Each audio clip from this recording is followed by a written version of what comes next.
Ojite guys, I'm Carol J and this is Romania. Welcome back to my channel, and I have another video for you today, and today's video is fight for your right. When was the last time you had to fight? I'll find out on the next shot.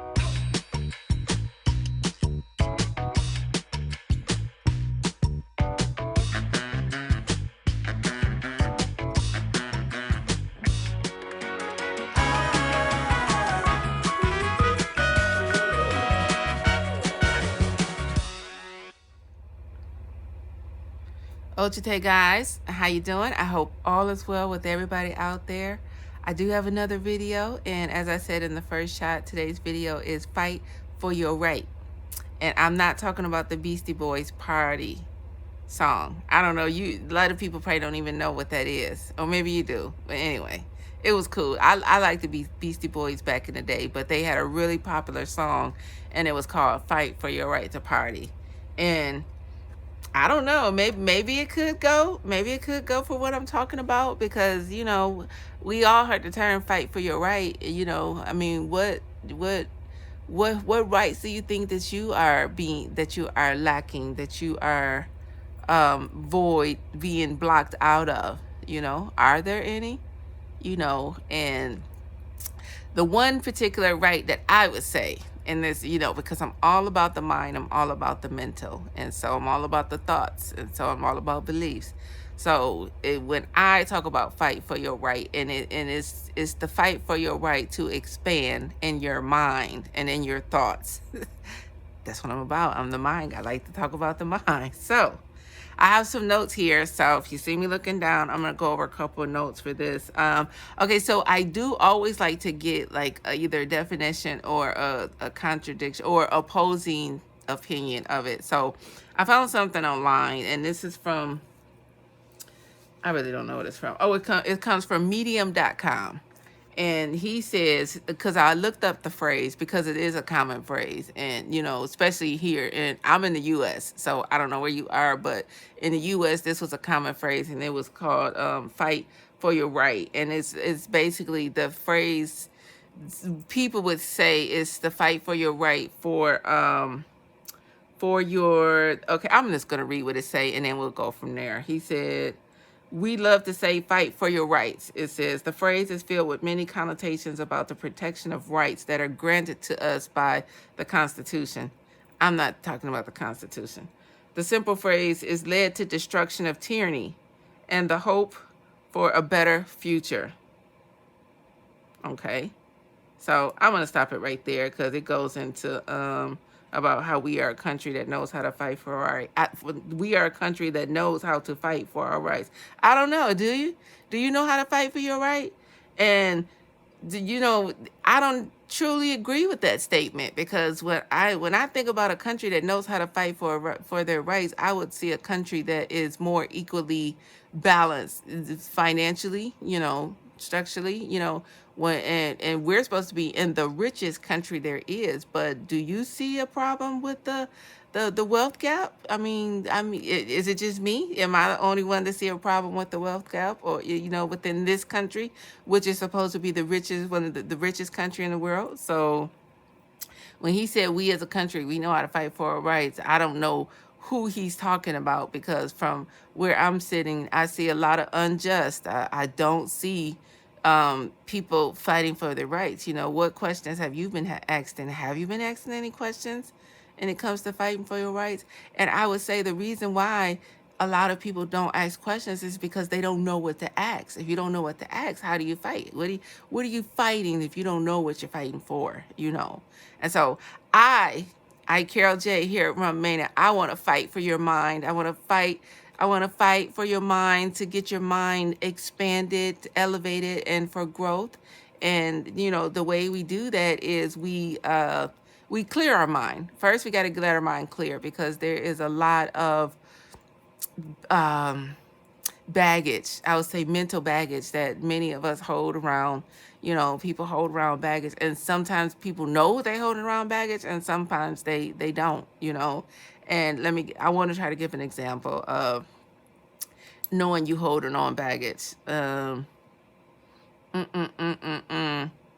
Okay, so let's say, in relationships, it's so easy to give examples because relationships are they so extreme and they vary from person to person. So we could probably go a whole lifetime on relationships and the things that people do that they go through in relationships. So let's say you were in a relationship and you thought this, you bragged to everybody that this was the best relationship. Oh, you was so in love and you knew that your partner was the one, they was the greatest. And let's say that you used to voice this out to everybody, and you were the type of person that kind of rubbed it in people's face about your relationship and how great it was, and oh, your partner could do no wrong, oh, you guys are so in love.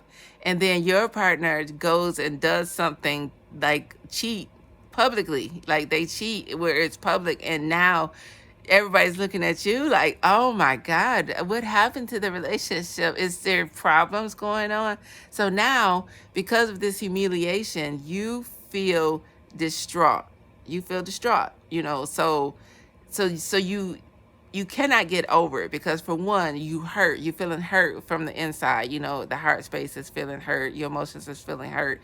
And then from the mental, your pride, like your pride has been destroyed, your ego has been destroyed, because here you are bragging around town, which you probably shouldn't have been doing anyway.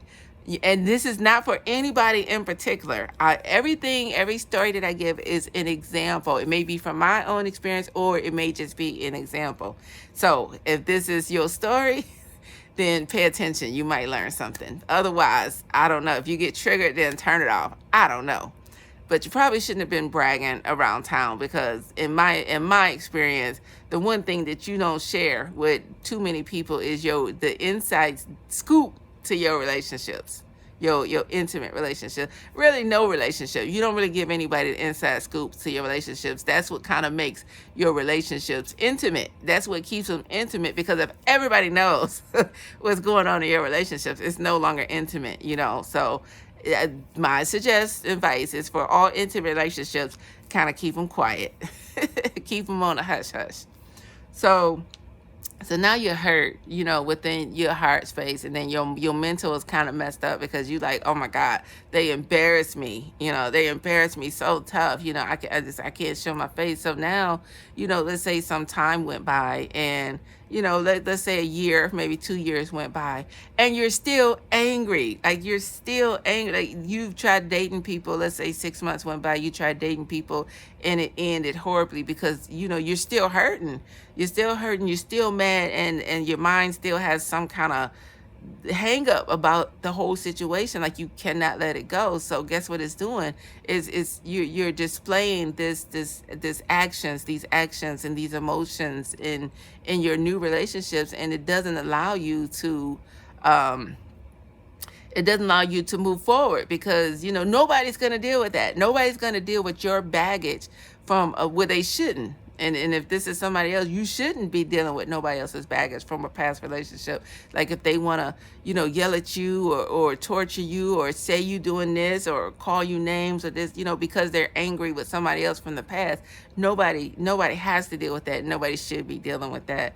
But, nonetheless, you are getting in relationships, and you don't have a problem getting in new relationships, but the pain that you still feel from that moment, from that one relationship of hurt, you're still carrying around that baggage. And so now you have that baggage attached to you, and until you actually deal with that baggage, or get that baggage resolved, or either it just accepts it, it did happen, because you're just going to keep going through the cycle, because it's going to keep coming up. It's going to keep haunting you, like, oh my God, I can't believe that happened. I can't believe they did that, So that's one for relationships. This could be the same thing with, like, a friend. You can have a friend who basically betrayed you. You had a good friend, and this one don't have to be public. This can just be more heart based, where you love this friend. That you could say, oh, we was friends for 15 years, and I would have did anything for them, and I thought they would have did anything for me, but they just betray you just like that. When we open ourselves up to people and we express ourselves and we're vulnerable, when those people do stuff to us, it hurts. It hurts.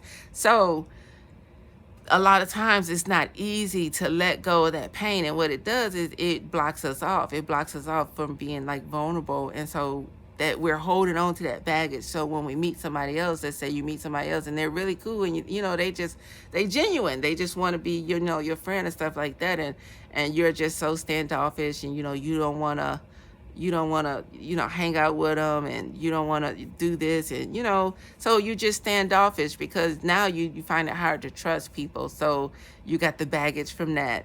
Let me think of another baggage. Da, da, da, da, da, da, da. You know, and I always go with childhood. There's always childhood baggage, you know, traumas that may have happened to you in your childhood, you know. And I'm going to use one because we're talking about fight for your right. I'm going to use one that is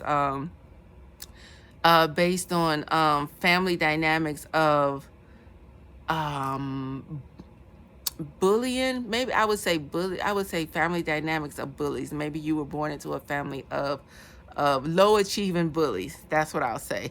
Low achieving bullies. Once again, this is all examples. If this is you, I'm not you, pay attention. You might learn something. If it's triggering you, then turn it off. So let's say you are in a family of low achieving bullies. And so because of their lack of achievement, they feel as though nobody in the family should achieve. You know, they're like, you know, no, you're not going to go and do anything. You ain't nobody. You know, you dumb, you stupid. You know, you look at that. You know, you don't even know how to talk. You know, you don't even know how to dress. You know, like everything that they are, they would project that onto you. And let's say all your life, you know, because I've run across people, and not nobody that I know, because if I knew somebody who was doing this, but I've run across people that I hear out and about. And when I see a parent talking to their child in language that would represent fighting words, you know, amongst two adults, it just breaks my heart to hear a parent talk to their child like that, because that is a straight up bully.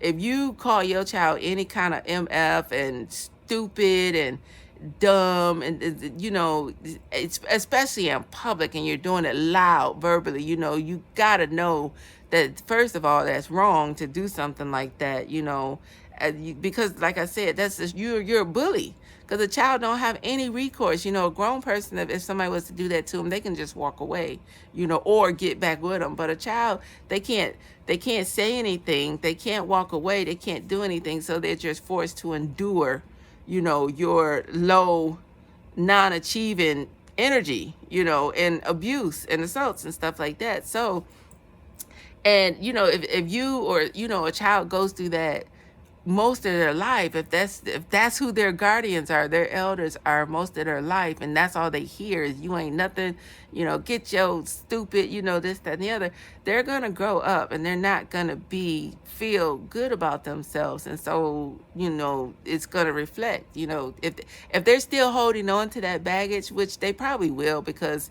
let's face it, when we're a child, you know, who we're around kind of shapes who we are.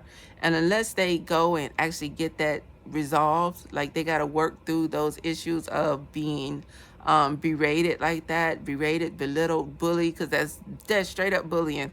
You know, unless they work through those issues or find a way to overcome them, they're going to hold on to those. And so this is the process. When I say, if your mind is full of mental baggage, you're not, it's going to be hard to even want to fight, because you got so much clogged in your mind. You know, you're like, you know what, I fight for what, you know, because when you've been bullied all your life, you've been the victim of bullying. So the fight in you just might not even have any. And so this is a video for awareness, because I am promoting my book, Funk Up VEO. Everything's in the description box. And, you know, I'm all about the mind. I believe that we all deserve to have the best possible mind, you know, that we can possibly have, so we can be the best versions of ourselves, you know, that we can possibly be.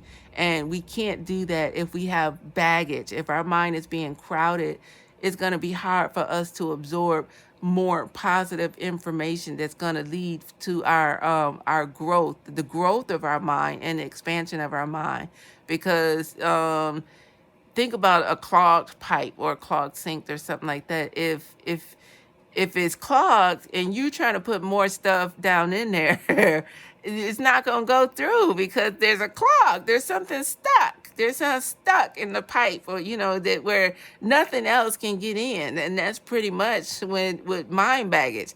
If it's clogged up from all of these hurts, from all of these pains, from all of these traumas, from things that happen, there's not going to be anything else to get in. And so, I want, this, it's a video to fight for your mind, to get your mind to the point where where it's unclogged and you are able to receive, the wisdom, the knowledge, because it's there.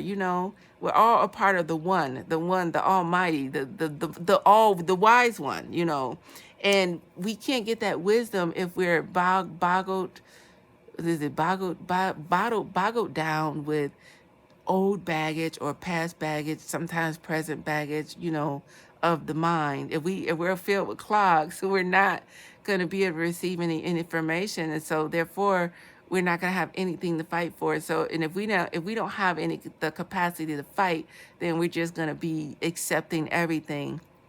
So I go back to the population. When I look at the population here in the U.S., because according to that information that I read, they were saying America knows how to fight for their right. Well, I don't know. I don't know. Maybe not so much so, because it should be more questions. We need to ask more questions. It's some funny stuff going on, right about now. And who knows what's going on, what's going on. I think did a video about what's going on. If somebody was to say, well, what's going on in your neck of the woods, meaning your country, would you be able to tell them, like, what's going on? Do we know? Are we asking any questions? Are we elevating our minds so we can expand, so we can kind of grasp hold of what we need to do for our own expansion? Just think about it. If everybody cleared their mind and grasped the expansion that they needed, for the growth, so they can get more knowledge and more wisdom, now everybody is going to elevate, and I'm a thoughts girl, and we know I did a video on what your words do, your thoughts do. So if everybody was able to release the baggage, the heaviness, the past hurts, and the past baggage that they endured throughout their life, and their mind, let's say all the pipes was empty, there were no clogs, and so now we can put everything flows, everything's going in, it's flowing smooth and stuff like that. Imagine if everybody was like that, and everybody's mind was getting fed with useful knowledge and wisdom and information that is going to help them in their own personal vessel, as well as within their family dynamic, and then ultimately out in the world. If everybody was doing that and we was doing it as a collective, imagine what we can get done. Imagine how the tables could be turned on this what I want to disparaging wealth transfer or wealth disbursement, because there is no way in the world you could tell me that majority of the population should be living, paycheck to paycheck, if that, and there's only a select few who has all the wealth I mean, it's just, and I don't even know if this is when they classify that, if that's in the U.S. Regardless, even if it's in the world, it just does not make sense to me that majority of the population is a certain way, living paycheck to paycheck, and there's only a select few, which means nothing in comparisons to the number that has the greater percentage of the wealth. And so I am bringing awareness. So if you are not, or if you can, or if you desire to, or if you're curious, because the first part of getting this knowledge and wisdom and stuff like that is getting curious. And if you are getting curious and you feel like you got some blockages and stuff, then the first thing will be to clear those blockages. And first you got to find out whatever blockage you got, and this can be done in multitudes of ways. You can talk to somebody you trust. You can write it out on a piece of paper. You can see a professional. I always say, see a professional. If you tried everything, see a professional. And this is provided something is ailing you, something you feel like is blocking your mind, that's not allowing you to move forward. Because if you're clogged up you're not going to be able to receive information. And I want everybody to be free to get the information they need, because that's where the curiosity, when you get the curiosity, then you will start asking the questions. And when you start asking the questions, when you start seeking, then you'll start finding, you know. And I don't know if I have anything else for this video. I hope I got the point across to you as far as fight for your right. And this is in the mental. I'm not saying, you know, my fight is not like, you know, when they talking about fight, they're talking about probably, in my perspective, I would think they're saying like going out to the streets and protesting and, you know, holding up signs and, you know, waving the fist. No, because technically the fight is in the mind, because there's a lot of things that's going on. If everybody's mental was in tip-top shape and it unclogged and free flowing, then there would be no need really to go out in the street and do all of the you know, the rally and stuff like that. It may be a little, but it probably wouldn't be as massive as it is. And so my battle, my fight is with the mind. And I want to get your mind free and clear, unclogged and flowing, so that you may be able to receive the knowledge, the appropriate knowledge for you, so that you will be able to, can equip yourself to fight for your right, for a better life, you know, whatever that is to you. When you fight for your right, I put dot, dot, dot. I think I put dot, dot, dot there. That means that is no particular right that I'm talking about. It's just fight for your right. And that means individual to you. What would you like to see better? What would you like to see different? What would you like to see, you know, more of? And it starts with you. You know, it starts with us. Each one of us got a mind of our own, and we are supposed to be using it. And if it's all filled up, we cannot use it. So we got to get our mind clear so that more stuff, more useful stuff, knowledge, wisdom can come into our mind. And so we can begin to fight for our right. And, you know, I'll keep doing the videos because, you know, everything I'm doing is for awareness. I am promoting my book. And so I hope you receive this message. And until the next video, I'll say Ochite.